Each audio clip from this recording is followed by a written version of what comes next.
Posible ba to have a virtual background sa Google Meet using your smartphone? O posible ba to have a video virtual background in Google Meet using your smartphone? Well, the answer is yes.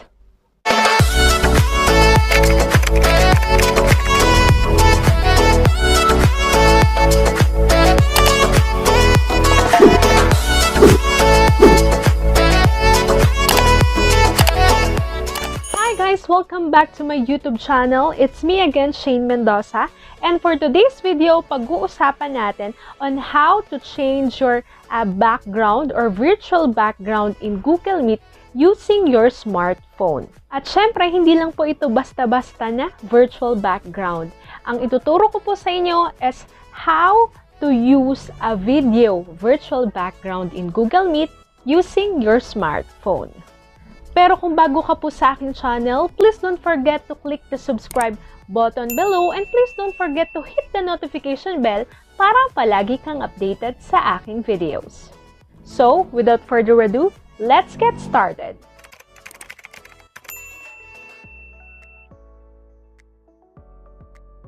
The first thing that we need to do ay pupunta po tayo sa Google para mag-search ng ating virtual background. So, yan. Since nandito na po siya sa search ko, click ko lang to virtual background. And then, I will click images. Yan. After nun, mamimili lang ako ng nagugustuhan kong virtual background. So, hanap lang tayo. So, let's say ito. Yan. Itong picture na to, ang gagawin kong, ang gusto ko na maging virtual background ko sa Google Meet. So, paano ko siya ida-download? Itatap ko lang siya for 2 seconds. Yan. Then, may lalabas po na ganito, download image or share image. So, we will click download image button. Ayan. So, paano ko malalaman kung na-download na siya sa phone ko? Tingnan natin kung may nag-notif. So, yun. Download complete. So, to make sure na na-download na din talaga, ayan. So, pwede mong i-visit your gallery. So, visit natin yung gallery ko and then makikita natin dito sa downloads. Ayan, nandito na siya. Alright, so okay na tayo sa virtual background na gusto natin. Ang next naman po natin gagawin ay pupunta na tayo sa Google Meet. And mind you, hindi po tayo mismo sa Google Apps or Google Meet app pupunta. Okay? So, pupunta tayo dito sa Chrome. So, I will click Chrome. And then, dito sa search box, ay type natin yung web address. Okay? So, http://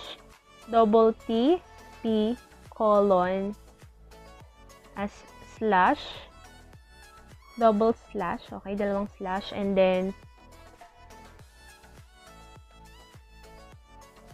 ayan, wait lang po. Then, let's type meet.google.com. So, kung lumabas na din naman siya dun sa search box nyo, yan, i-click na natin tong Google Meet. Yan, yung may icon ng Google Meet. So, click ko lang yan. And then, automatic, yan, nagpunta na po tayo sa Google Meet. Pero kung hindi ka naka-sign in sa iyong Google, all you have to do is to sign in. Yan. So, kung magjo-join ka po ng meeting, you can enter the code here. Or kung hindi naman, sa'yo mismo manggagaling, ikaw yung host. Okay, sa'yo mismo manggagaling yung link. You can click new meeting. And then, start an instant meeting. Yan. Start an instant meeting.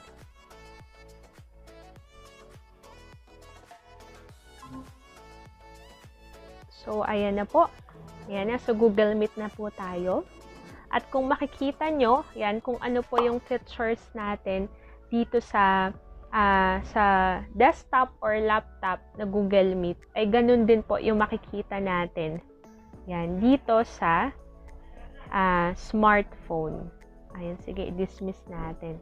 Yan, hindi nagwo-work daw yung microphone ko kasi I am using screen recorder na ginagamit ko din. Yan, to record myself para maipakita ko sa inyo yung tutorial.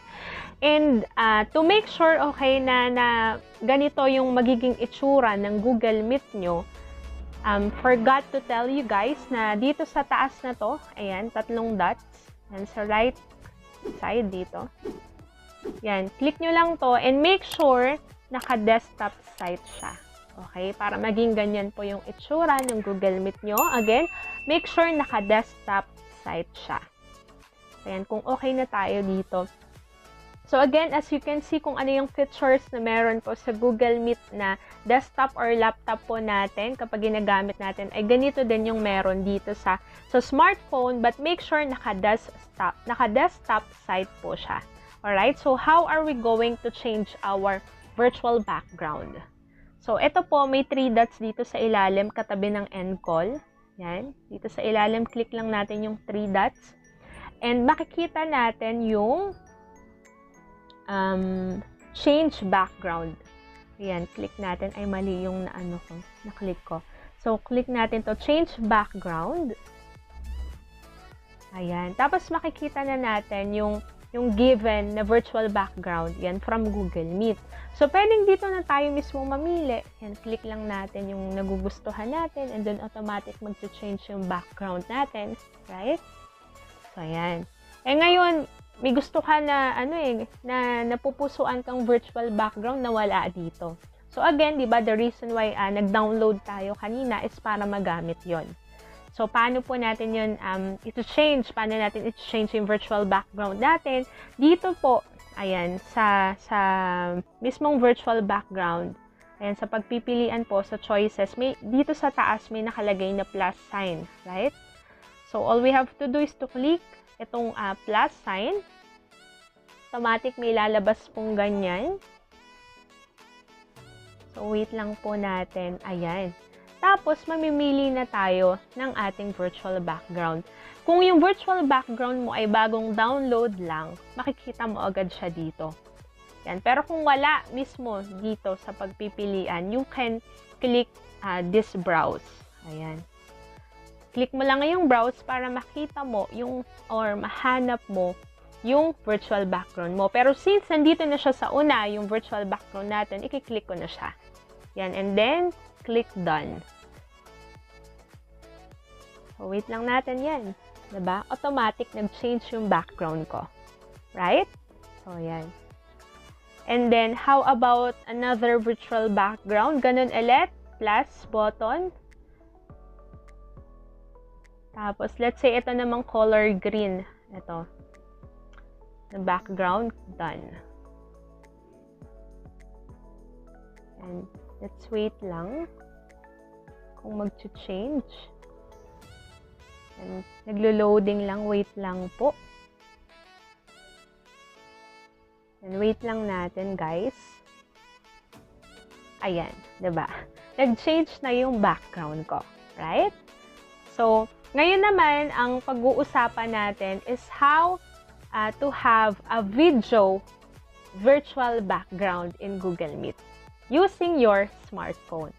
So, again, meron po tayong choices dito na video mismo. Ayan, yung mga may play button, yan po ay video, the virtual background. So, let's say ito, pwede kong ito yung piliin ko. Ayan. So, wait lang po natin. Ayan, di ba? May gumagalaw ba? So, yan. Ay, wala. Ayun, di ba? So, pwedeng yan. Yung video virtual background natin. Pwede din namang ito. Yan, pili lang tayo ng isa pa. So, yan, di ba? Classroom type. Yung video virtual background natin. So, paano naman kung yung gusto mong video virtual background is yung customized, yung mismong galing sa'yo or mismong galing sa YouTube, gusto mong na-download mo. Ayan. So, all we have to do, again, click lang natin tong plus button or add button. And then, dito na natin gagamitin yung browse. So, since wala dito, okay, i-click ko lang tong browse para hanapin yung gusto ko na video virtual background. So, yan. So, nandito na tayo. Automatic, diba? So, kung wala dito sa export, pwede ka pang mamili dito sa left side. Yan, click mo lang ngayon, meron dong mga settings or choices rather na pwede mong piliin yung virtual background mo, virtual background mo.